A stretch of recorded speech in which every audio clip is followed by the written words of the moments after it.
Good morning, everyone. My name is Dean Carr. I'm a member of the board here at QUUF. It's great to see so many people here this morning, and welcome to anyone who is watching this remotely this morning. Welcome into this day with Quimper Unitarian Universalist Fellowship, a liberal religious congregation founded in 1976 and bound together to serve religious freedom, caring community, and social justice. As we gather, I acknowledge that the water, land, and shorelines here in Port Townsend are the traditional territory of the S'Klallam and Chemakin peoples. We honor and acknowledge our Indigenous members and neighbors and vow to help restore and sustain these homelands.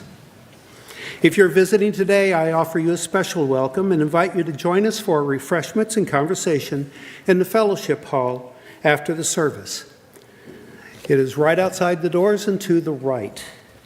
We have a newcomers table near the patio doors where our greeters are ready to answer any questions that you have. So may the welcome we offer you here be in equal measure to the one in our hearts.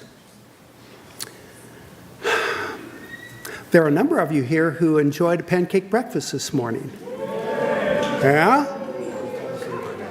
And just a reminder, I think there's going to be another one on June 14th. So make note of that, please. Now, let us come to this moment. Let us be present with open minds and warm hearts.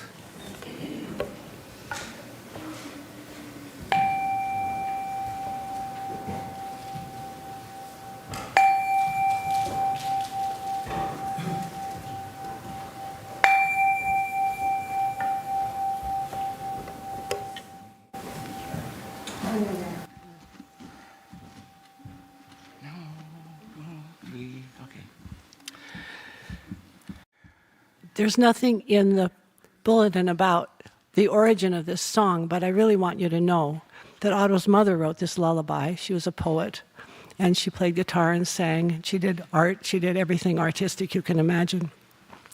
And this is the lullaby that she wrote when she had her first child. Okay.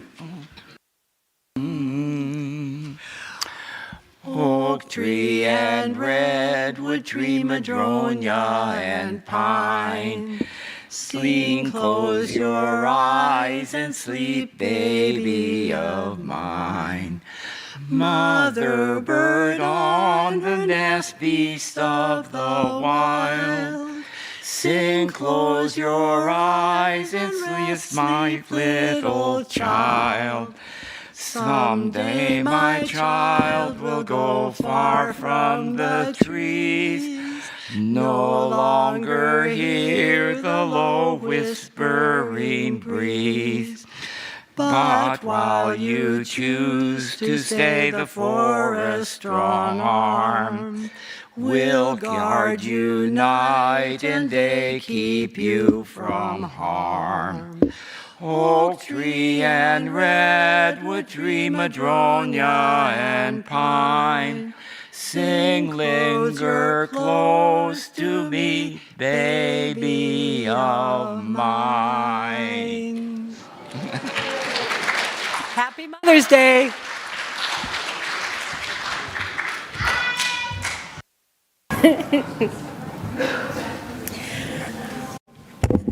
I believe Maya is going to come up to help light.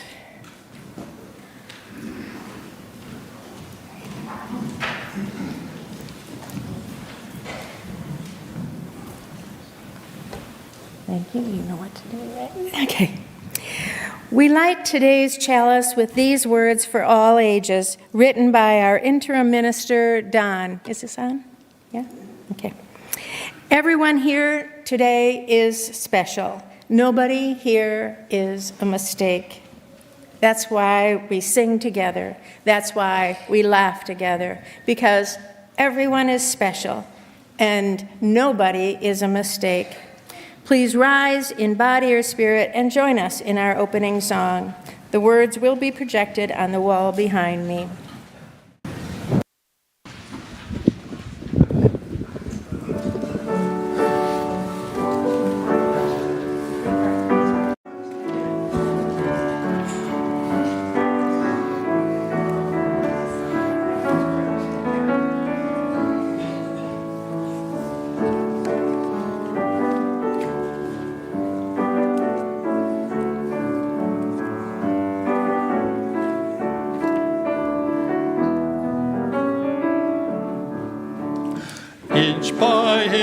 inch, row by row, gonna make this garden grow. All it takes is a rake and a hoe and a piece of fertile ground. Inch by inch, row by row, someone bless these seeds I sow. Someone warm them from below till the rain comes tumbling down. Pulling weeds, picking stones, we are made of dreams and bones. Feel the need to grow my own, 'cause the time is close at hand. Grain for grain, sun and rain, find my way in nature's chain. Tune my body and my brain to the music from the land. Inch by inch, row by row, gonna make this garden grow. All it takes is a rake and a hoe and a piece of fertile ground. Inch by inch, row by row, someone bless these seeds I sow. Someone warm them from below till the rain comes tumbling down.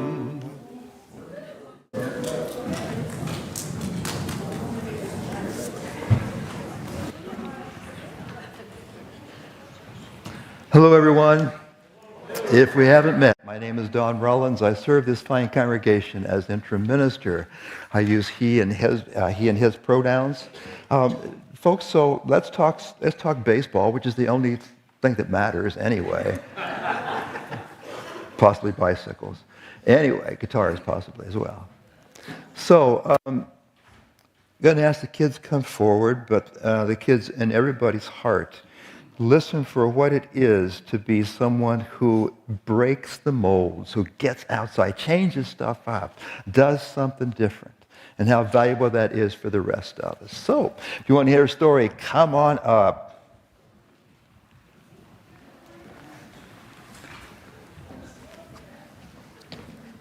How are you?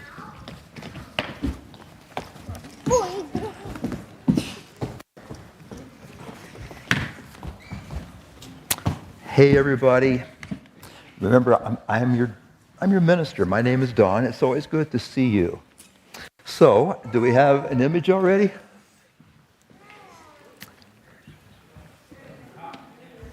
Okay, good deal. Hi again. Look, we're going to do a really short history about Mother's Day, about how it got started and why we do this. Really short history. I mean, really. So, everybody knows it's a special day, right? Okay, we got that. Okay. This is a picture of Anna Jarvis. And her mother's name was Anna Maria Jarvis, and they loved each other very much. Anna Maria, that's the mom, always thought there ought to be a day to say thank you to mothers. So one day, Anna, the daughter, started writing letters and making speeches to make her mom's, Anna Maria's, wish come true. 3 years later, on May 10th, 1908, exactly 108 years ago today, I was still in school. So that was the first, I'm just kidding. That was the first Mother's Day service. It was held at a church in the state of West Virginia. 6 years after that, the president, his name was Woodrow Wilson, announced that the second Sunday in May would always be Mother's Day. So that's how we got here. Now you're wondering, why can't we talk baseball? I'm glad you asked, because I have a book about baseball and for moms. Throw the ball, Mama said. You look up here. Throw the ball, Mama said. I threw it into her glove. No, Mama told me. Make me reach for it. Make me jump. I threw the ball just over Mama's head. She reached and caught it, and I threw the ball again. This time it was high over her head. She jumped and caught it. We played a long time, and then we sat on the steps, and Mama held my hand, and she looked at me and said, I need a job. While Dad's away, I have to work. It was wartime. Dad was in the army fighting for our country. And Mama said, I need your help practicing baseball because I hope to get a job playing baseball in the women's league. What kind of a job is that, I wondered. Before the war, Dad drove a milk truck for a company, and each morning he brought milk from the farms to a plant where it was poured into bottles. And I thought, that's a job. Baseball is just a game. That night, at Sunday dinner, Grandpa told me I fought in the last war, and he showed me his medal. And Grandma said, you told Amy last night, excuse me, about the war and your medal. Well, I did fight, and I did win a medal. And he pointed to an old picture that he'd shown me that last night, too. After dinner, we listened to the news of the war on the radio, and we listened to the Jack Benny show, Dad's favorite, some of you remember. I wondered if Dad was listening, too. Well, the next morning, we went in Grandpa's car to a large baseball stadium. Grandma, Grandpa, and I sat in the stands. Mama went onto the field. There were a lot of women there, and they stood in a line, and then a man with a bat hit a ball to them. If a woman missed the ball, the man said, thank you, and pointed at a gate at the side of the field. That person didn't make the team. Finally, it was Mama's turn. The man hit the ball over Mama's head, just like I threw it to her when we practiced. Mama reached for the ball and caught it.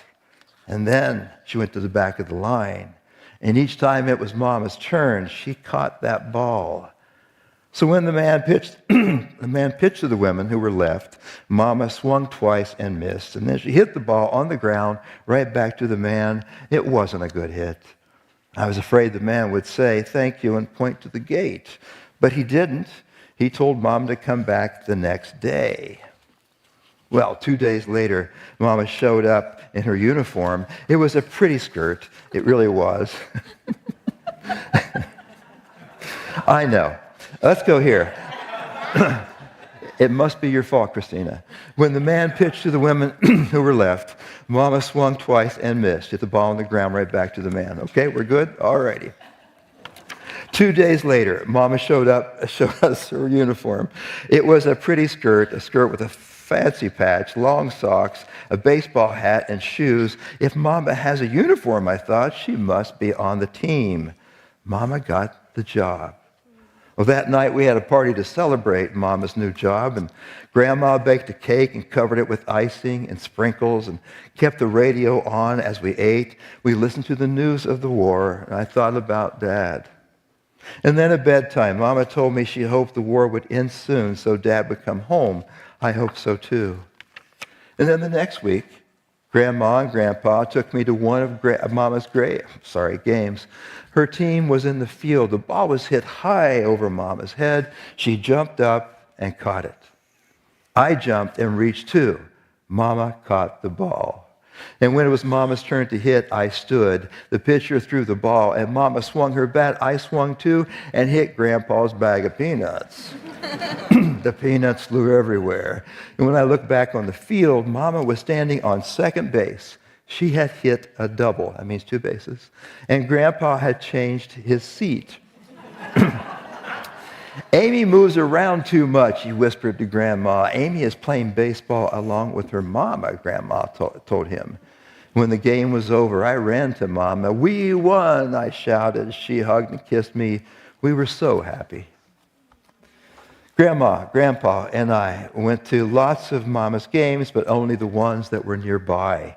Mama traveled with her team by bus to faraway games, and I stayed home and drew pictures. I love to draw. And after each game, people crowded around Mama. They asked her to sign pieces of paper and baseballs. And one day when we got home, I asked Mama to sign a baseball for me. You don't need my autograph, she said. Oh, yes, I do, I told her. I want it because you're a great baseball player and because you're my mother. Well, that winter, whenever the ground was clear of snow and ice, Mama and I went outside. We wore winter coats, and I wore woodland gloves, and Mama wore her baseball glove. And Mama gave me a baseball and told me, throw the ball, make me reach for it, make me jump. She practiced whenever she could. Baseball is my job, she told me. I want to be good at it. It was my job to help her. And then one morning, the next fall, Mama put on her uniform. Come with me, she said. I have a surprise for you. Are Grandma and Grandpa coming too? No, Mama said, just you and me. We're going to the bus station. And while I walked, I asked Mama, are you taking me to a faraway game? Mama didn't answer. She just smiled. And then we got to the station. We waited. Then a bus stopped, and lots of people got off. And some of them were soldiers. And then I saw him. My dad was getting off the bus. Mama and I ran to him. We hugged and kissed him. Mama touched him on the cheek and said, you look so handsome in your uniform. And Dad smiled and said, and you look so pretty in yours. When we came home, Grandma and Grandpa met us at the front door, and Grandpa wore his uniform and medal, and inside was a big welcome home sign and a cake. And then we celebrated, and we ate all that cake. I took Dad's hand and said, now I have a surprise for you. You do, Dad said. Grandma, and Grandpa looked at me and asked, what surprise do you have? I didn't answer, and then I told Dad to sit in my favorite chair, his favorite chair. I went into my room and brought out my drawings. They were of Mama playing baseball. These are great, Dad said. Mom is a great baseball player, I said. And then I turned on the radio. It was Sunday night, and I sat on Dad's lap. We all listened and laughed to Dad's favorite program. That was a radio, by the way, the Jack Benny Show. The war was over. My dad was home. So, look here. There was a time way back when there were people who were fighting in war, and that made an opportunity for people who should have been there the whole time. So baseball did that for these folk, and that's why I kid about it, but there are ways to get to the point where things just change because they needed to change. That's what the story's about. So thank you so much for listening, and have a good class.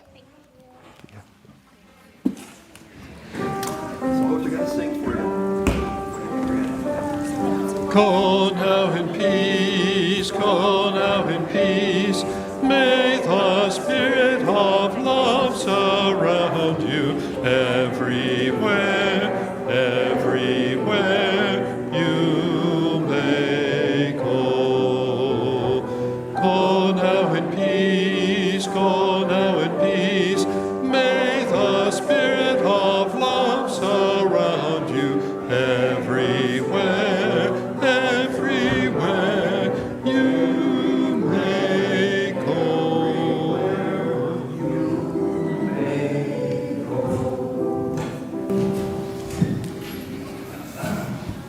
We pause for a time of generosity and to receive an offering which today goes to the Support Pet Helpers. A pet's presence in your life provides companionship that's irreplaceable. But imagine if your companion needed veterinary care you couldn't afford. Pet Helpers, Port Townsend, provides access to veterinary care for pets of homeless and underfunded people in Jefferson County. It started here at QUUF and has since helped over 1,200 pets and counting. A pet can be a lifeline for a destitute person, often the only living being that loves them. So when we save a pet, we save a person too. Their compassionate work depends on donations from caring people like you. Lori Riley is here representing Pet Helpers. Lori, would you give us a wave? You can visit with her after the service at a table across from the sanctuary doors. The ushers will receive the offering, and additional ways of supporting our congregation will be projected on the wall.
Thank you, Doug, Pat. Thank you, choir.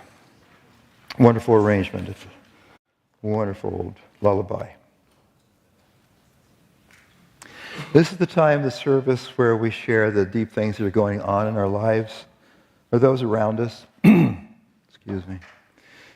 And to signify all those things going on in our world and inside us, we use these stones and water. Elements right here in Port Townsend and on the rest of the peninsula.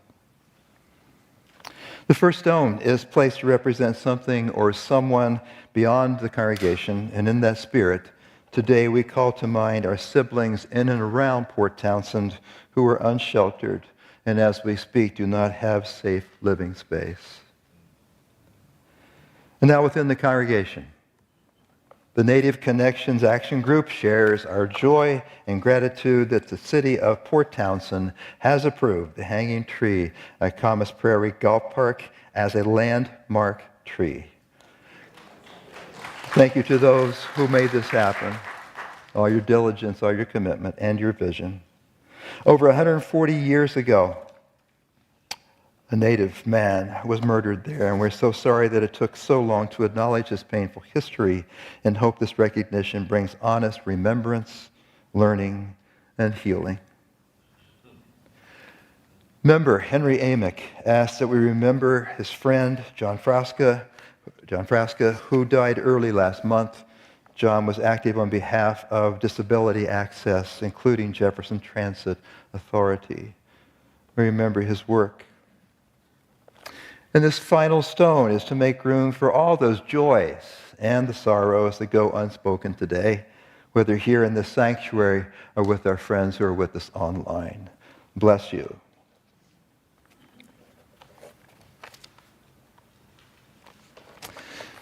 So, you know by now that Mary is the far better person when it comes to guided meditations. Mary, by the way, is my spouse, in case you don't know. I capitalize on that at a regular basis. So, this morning we're going to share a meditation with you. The first part will come to you in fairly heavy terms. So kind of a warning to some of you who have walked the path of the mother figure and still carry some, whatever you're carrying. Just know that that first part will feel kind of heavy. And then I have written a second part to also honor all those other things in our lives, especially those of us who function as mother figures. The stuff that I hope fills you as you have filled that role. So we're going to settle in a little bit of silence together. I'll play some music, and then Mary will take us through.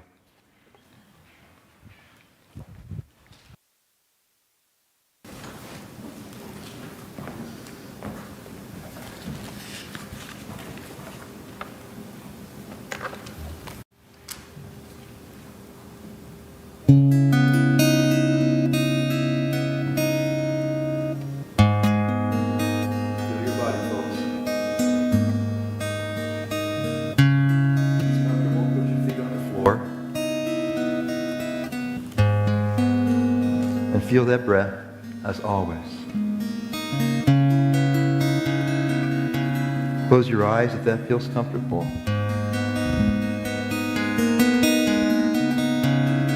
And if not, just find a focal point for you. And as always, remember you're among friends here.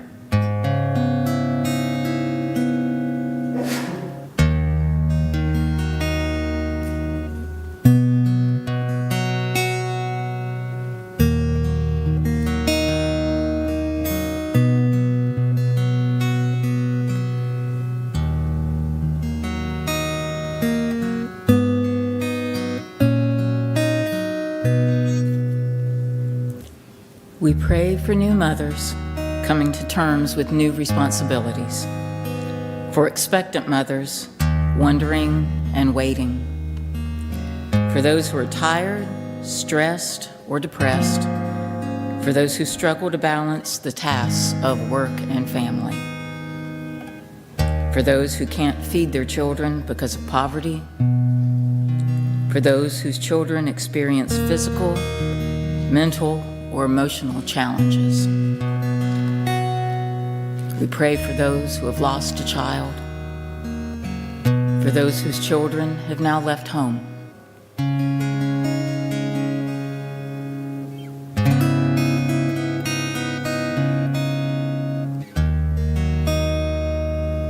We pray for all these, and we also lift prayers of thanksgiving for all of the mother figures who have blessed our lives, the ones that have shown us a path until we could find our own. We pray for the mother figures who find joy in looking after their young. We pray for those who foster or adopt with love. We pray for the grandparents, relatives, and extended family who step up and sometimes step in.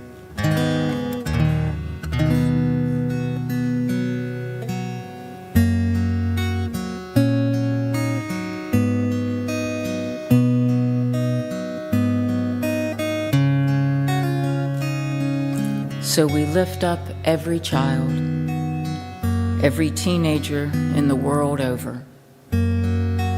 May they one day feel the embrace of a mother's spirit's fierce love and be at rest. Amen and blessed.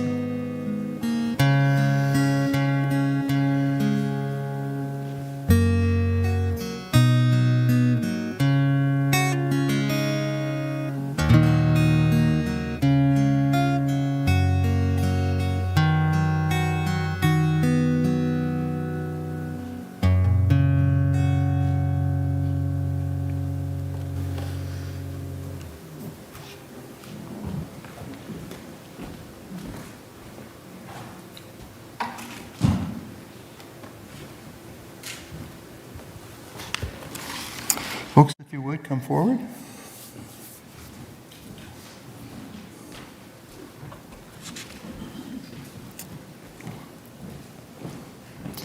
Not long into my first UU job, religious educator to a large church in the Midwest, it occurred to me that real mother figures should be talking on Mother's Day. I probably was not qualified. And that whether bound by blood, circumstances, by choice, I thought about those mother figures and their direct experiences with what it is to take care of somebody, to be a true caretaker, to be committed to another human being as they find their way through life. So this was not a good time for a flowery sermon, I decided. And since then, I've almost always shared my Mother's Day services with folks for whom mothering, in all its many forms, by the way, is a reality and not a sermon topic. So, to my left, your right, are three folks for whom mothering is more than a sermon topic. They might be responding to some prompts I set out earlier this week. They may borrow a few, or they have gone rogue, and they're going to do what they're going to do at this time. You do not seem surprised. So, even ahead of time, thanks for coming. Nina McCormick, she, her pronouns, is a mother, artist, founder of Shop Angry Cat, born in Port Townsend and into this church community. She loves creativity, community building, and raising her daughter, CT, here in town. Grace Bryant, they, them pronouns, non-binary, gender non-conforming identity, has been a solo bio parent for nearly 5 years, an expansive family parent for 8 years, and an auntie, okay, got them, for nearly 20 years. They identify as mama with great honor to the ancestry and lineage of mothering, Parenting for Grace is ever humbling, curious, challenging, full of an unspeakable depth of love. Their kiddo is a village baby and has been cared for by a much extended family community throughout the U.S. Grace hopes to impart curiosity, authentic relationship skills, self-worth, adaptability to their son, to pass on all the good parenting they received, and also to break the chain in the not-so-helpful stuff. We're currently on the lookout for more local elders. You happen to have a supply of those. Currently on the lookout for more local elders to bring their family life, as they don't have any family of origin here in Jefferson County. Mary Bracey, she, her. In addition to being stuck with a minister, that seems rather, probably should have read that. In addition to being, you know it's true too, it's right here. Anyway, okay. In addition to being a minister's wife, Mary, she, her pronouns, is the proud mama to 4 now adult children, Shannon, Megan, Matthew, and Samantha, that range in age from 22 to 32. She is also Mimi to her wonderful grandson, Tegan. She has always been a natural caregiver to that, I can attest. And that has brought fulfillment to her life, whether through being a mom, Mimi, wife, partner, professional caregiver, befriender of various furry things. It hasn't always been an easy road, but well worth the trip indeed. So folks, talk to us about you, about your way of being in the world that includes being a mother figure. Take this where you want to take, because this is your time. Nina, if you'd start us, please. There are so many things about being a mother that came to mind that I've thought about over the past week.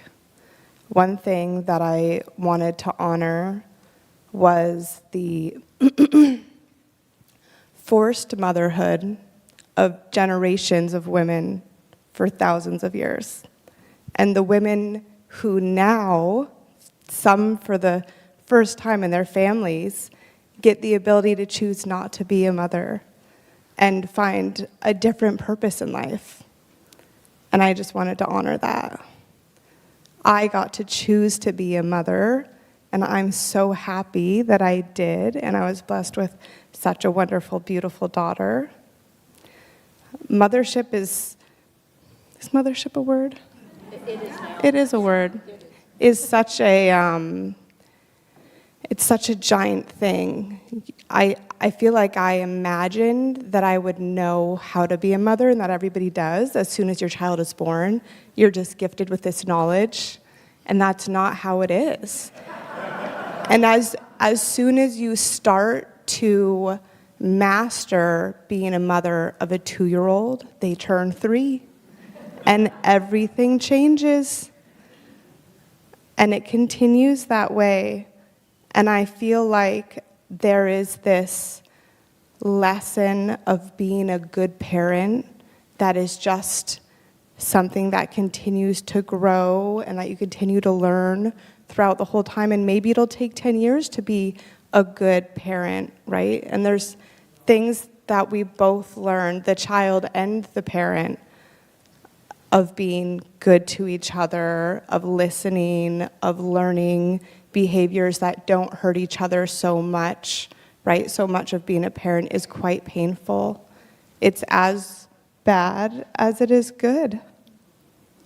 Even this morning. But that, that's all of life. If it wasn't bitter, it wouldn't be sweet. Yeah, do you guys have anything to jump on that?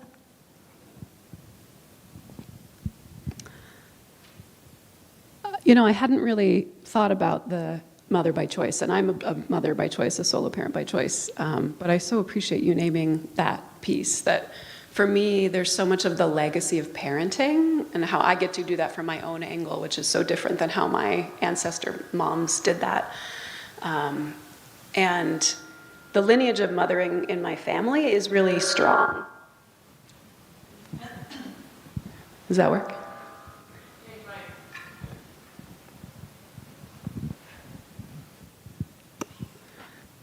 How's that? The lineage of mothering in my family is really strong, and it wasn't a choice. It was what you do. And it was really at a very early age. So in my family, my grandma started having children in her teen years, and then my mom in her 20s, and then I was 40 when I had my bio kid, but started parenting a lot sooner than that. And what a massive just shift that is, I think, in the mindset and life patterning and the amount of choices that we have as parents. And I feel beyond blessed that I got to live a whole adult life and make so many of the mistakes before my kid came along. And I get to make a whole new set of mistakes with him, of course. But it is so different than the generations that came before me. Yeah, I really appreciate you naming that. Mary?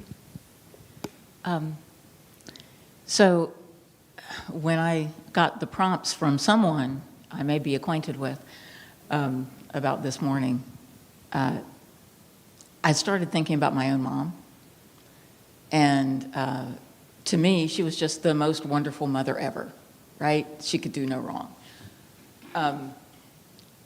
And I remember her saying, like, throughout my older childhood and teenage years and 20s when I started having children, she kept saying, my goal for you is to be happy and to be a better mother than I am. And I couldn't fathom that, because to me, she was like the best. Like, that was too high of a goal. And then I realized when I became a mom, and that's, like I've been talking about, it's overwhelming in a lot of ways, being a mom. And yeah, you're right. You think you're just going to magically know everything, and then you absolutely know nothing about what you're doing. As Don mentioned, I have 4 children, and I call my oldest Shannon my practice child. And I apologize to her still regularly for everything I did wrong with her and learned on. But I think something that didn't really hit home with me until I became a mother was mother guilt. And my mom suffered from mother guilt, as I think most mothers do. And I think that's where she wanted me to be a better mother than her. And I kept saying, but Mom, you're the best. How can I be better than you?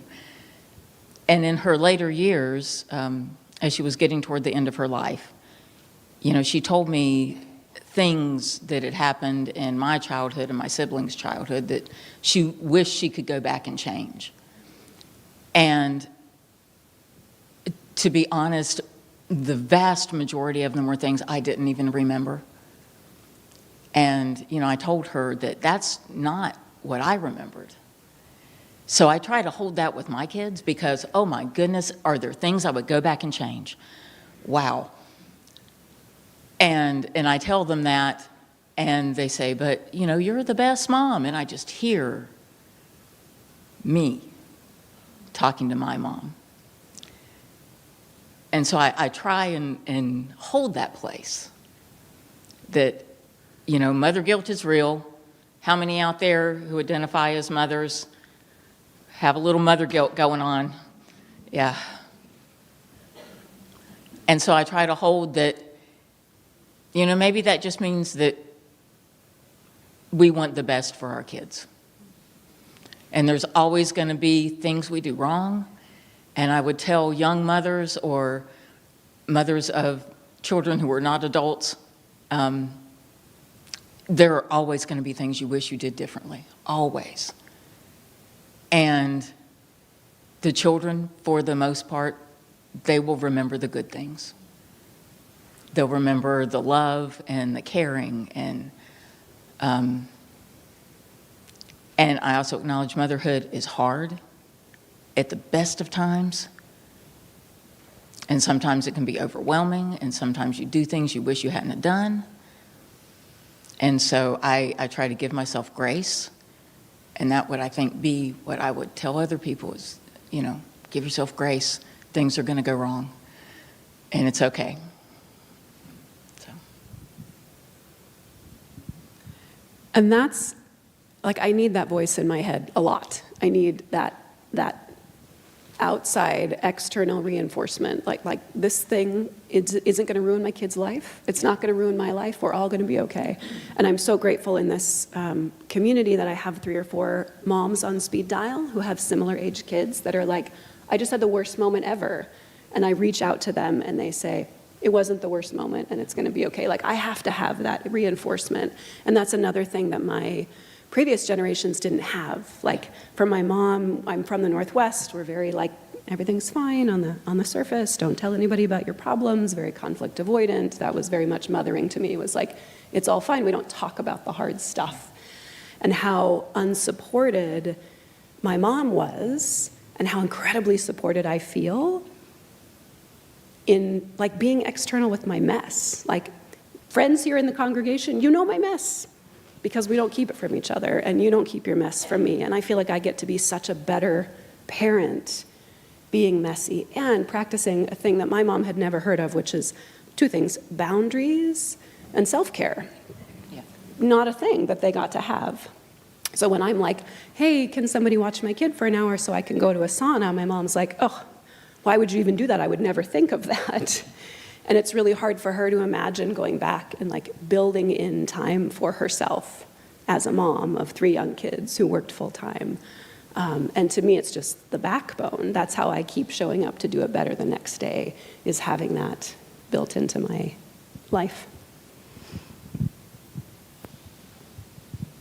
The village is so important. I so many times will have such a tough time with my experience, and then I will reach out to a friend and say, oh, I'm going through this one thing, and they'll have children the same age, and they'll say, I'm going through the same thing. That's crazy. My kid's doing that too. And it's so helpful to know that we're all going through it together. So important. I also appreciated that my mom and my dad were so different than the societal norms of parents. My dad was the cook. My dad was the cleaner. My mom worked the most. And as we all know, was out fighting for a better world all the time, right? Very courageous and strong, and did lots of things for herself. And I absolutely appreciate that, because I do a lot of things for myself, and that's so important. I'm glad you brought that up. Yeah. I think that's wonderful. I wish I had done more for myself when my children were younger. But yeah, self-care, how important is that? And it does take a village. I was a member of a UU church in Spartanburg, South Carolina, when my kids were young. And I don't know what I would have done without them. People would step in and say, hey, why don't your kids come over to my house for the afternoon and you can have a break? And I'm like, a break? What's a break? But just so much support. And again, those voices telling me, this isn't the worst thing that's ever going to happen to you, and you haven't ruined your children by this thing that's happened. And, remember the laughter and remember the love, and because that's what, kids are going to remember. And when I ask my kids, that's what they remember. They remember the hard times, some too, but they remember the laughter and the support, and they have very fond memories of that congregation, because of how warm and welcoming and supportive they were to them and to me. It absolutely does take a village. And I think, my experience has only been with Presbyterian churches and UU churches. I grew up Presbyterian.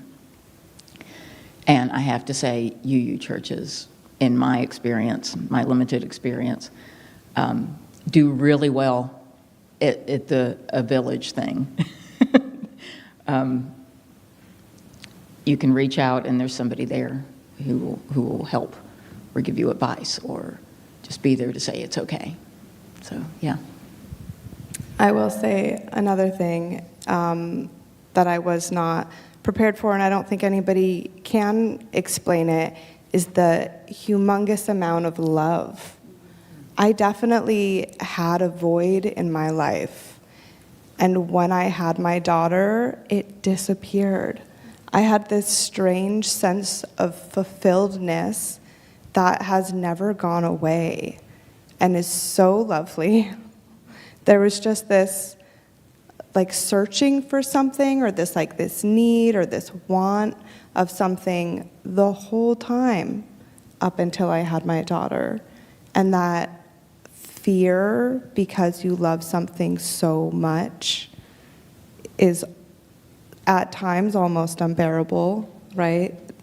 The feelings are so huge, but it's so wonderful to be able to experience that love and to be able to share it with other people. I have quite a few friends who have stepped in, who don't have children of themselves, and some who do, to share the love of my child and to help me raise her together. Yeah, I really, really, really appreciate that. As you're sharing that, it reminds me of my kid is precocious, and just there are ways that other friends who have older kids, maybe who have like done the early years, be like, can I just borrow your kid for an afternoon? I just want that. I want the youngness and the like learning as they're learning and witnessing. That's so different when you go through teenage years, and that's so sweet to get to share that love with people. And that also sometimes helped me step back from my challenge of like, wait, this is an incredibly beautiful moment I'm having where my kid wants to figure out the nature of the universe and how everything is formed, and that everything I'm saying is wrong right now, but how beautiful versus like how infuriating for me to get to witness that through other people. There's like a particular flavor of love that I can see sometimes from other people's perspectives. And from what you were mentioning, Mary, about the village and this community, one of the questions that I was pondering this week, and the questions that has been up a lot around the intergen session that we had, and just all the ways that the congregation is such an amazing help, and how to continue to have this congregation be a support to those of us who are moms. Like, it's Mother's Day, and I'm a solo parent, and I didn't have to cook breakfast. How incredible. So I have to say thank you for all the pancake makers and everybody who came in to give us this beautiful day today. Just there are so many amazing ways. Parents' Day out yesterday, I dropped off Anders for 3.5 hours. And he's so loved here, and he's so appreciated. We just started poaching babysitters from the RE program. Do you want to come watch my kid at our house? Because we have this beautiful bond with them. And there are also a lot of ways that I know myself and some other parents in the congregation are excited that we're learning more about consent together around things like, my kid doesn't like to be touched by people he doesn't know. And in previous generations, we just did that. We went up and we touched little humans. And my kid actually really doesn't like that. So how do we start working on this language of consent together? Like, hey, do you want a handshake? Do you want a high five? Can I tussle your hair? He'll always say no, just so you know. But to be asked and then given that opportunity is something that he really needs, and that's going to help him and help me feel safer, as well as not assuming either of our genders. Like, he'll wear a dress, and I'm a mom, and so to not assume, well, I'm a woman and he's a boy, or he's a girl because he's wearing a dress. So I really appreciate the open-mindedness of you. We're brand new to this congregation. And I'm really excited when I can be that out-of-the-box mom and not have to dive into the gender roles. I think that's our sign, so who wants to wrap it up? I'll just say, there's a wonderful old Baptist saying, are all hearts clear? Do what you need to do here. Yes, I'm kind of wanting to move, be transparent. On the other hand, we're here for you, not the other way. So, be good. I had a button for CT that said, please don't touch me. Because I didn't know in groups how to say no. It's so hard. So I just wanted to say, I feel you. I did the same thing. But yeah, really appreciate this whole community and growing up with some parents of children that I hung out with when I was a kid. It's lovely to be back here.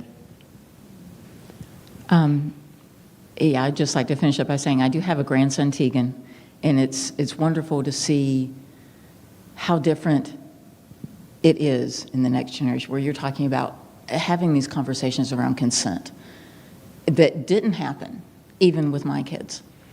It just wasn't part of the conversation at that time. And how important that is now, because he does have some challenges.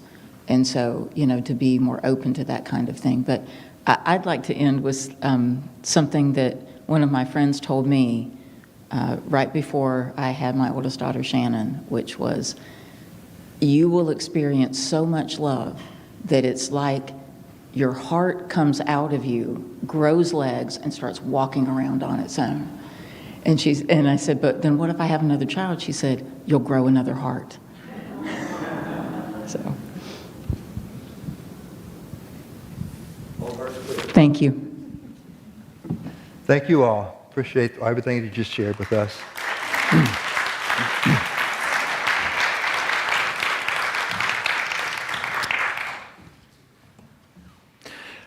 I got something out of order, so I would like to be able to affirm those for whom mothering has a very different way of being in the world. So Christina has a video for us.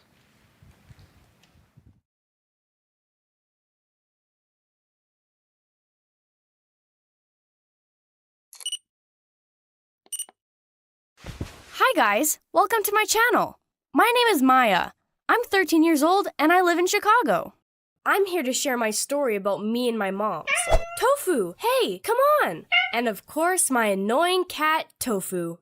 Okay, so let's go back to the day when I first met my moms at the adoption center. Here is my very awesome mom, Jenna. What a queen. And my coolest mom, Raven. And here is me, a 2-year-old, impossibly cute, awesome, heart-melting, and beautiful angel. Living with my moms has always been extremely fun and awesome. Like chilling on the couch, enjoying simple things. They even let me keep the neighbor's stray cat. I called him Tofu. I suspect he's vegan. My Christmas presents were always spot on. Left braid, right braid, awesome moms made perfect buns. Well, everything was just great until my first day at school. I didn't know anybody, but this cute girl sat next to me and we started talking. At some point, she asked me about my parents. So I told her that I have 2 moms, and she left. Since that moment, everyone started asking me different questions about my moms. Where's your dad? That's a good question. Dad, where are you? I don't know anything about my dad, but I know I love my moms and they love me. Who's fixing stuff in your house? Actually, my mom Jenna is a pro. There's nothing she can't fix. Are you a lesbian too? Nope. I actually like boys, especially this one cute guy.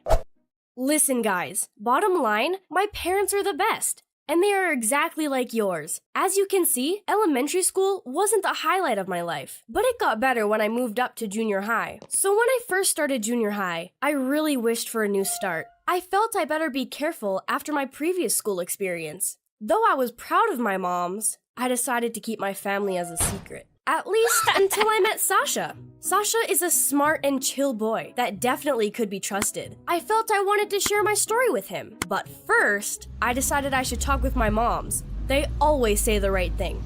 So there were several points they made sure I knew before talking with Sasha. The first step was to tell Sasha I need to talk with him about something important and personal. And next step is being honest about my personal life. Just so you know, there can be different reactions. Some people may not be supportive and may be just slightly confused, but they may also react positively and say it's not big of a deal. In some cases, you would be surprised to find out there is a chance they can relate to your story, like Sasha did. So thank you for being here. It was fun sharing my story with you. And don't forget to hit the like button, to subscribe, and to comment down below. Bye!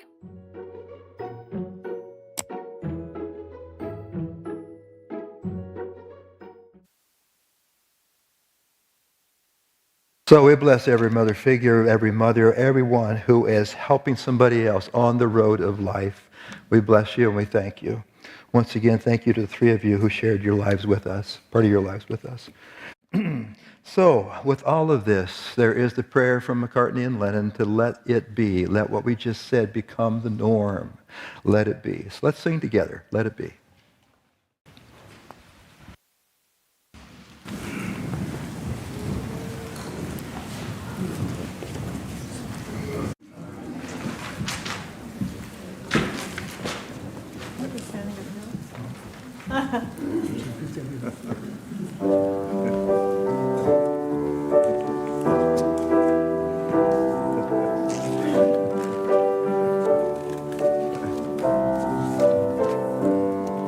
When I find myself in times of trouble, Mother Mary comes to me, speaking words of wisdom, let it be.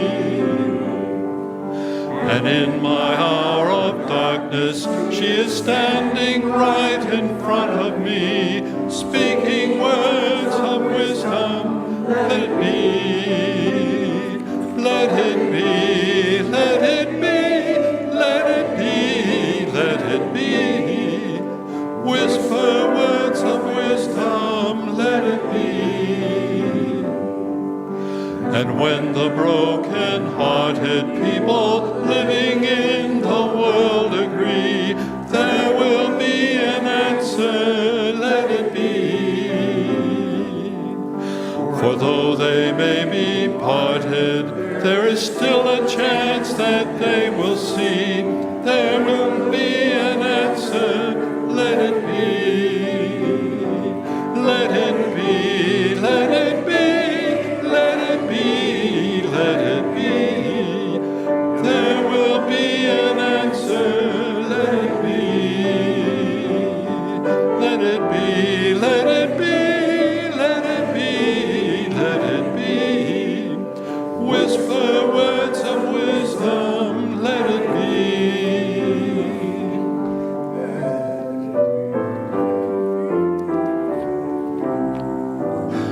Let it be, let it be, let it be, let it be. Whisper words of wisdom, let it be. And when the night is cloudy, there is still a light that shines on me. Shine on till tomorrow, let it be. I wake up to the sound of music. Mother Mary comes to me, speaking words of wisdom, let it be.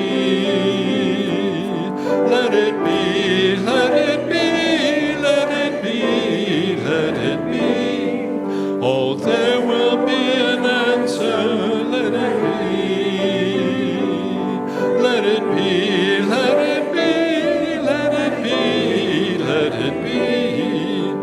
There will be an answer, let it be.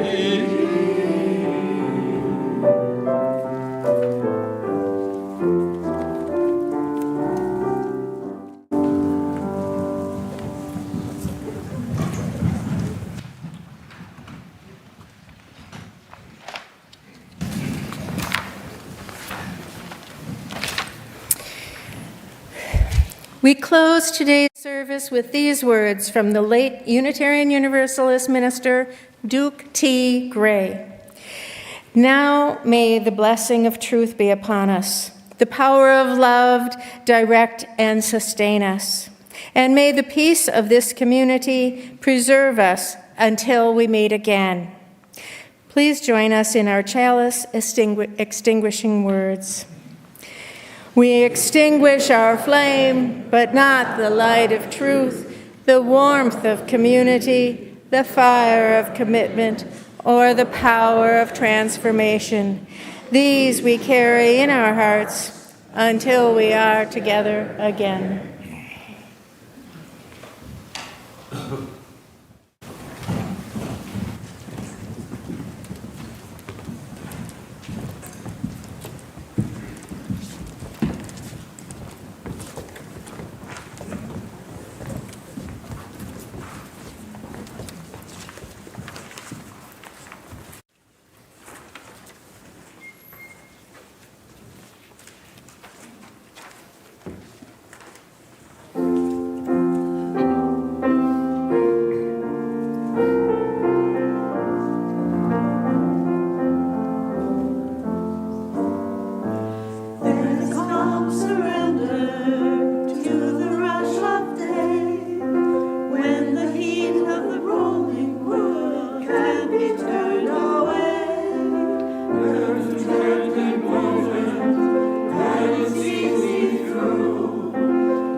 There's a time for everyone if they only learn that the twisting kaleidoscope moves us all in turn. There's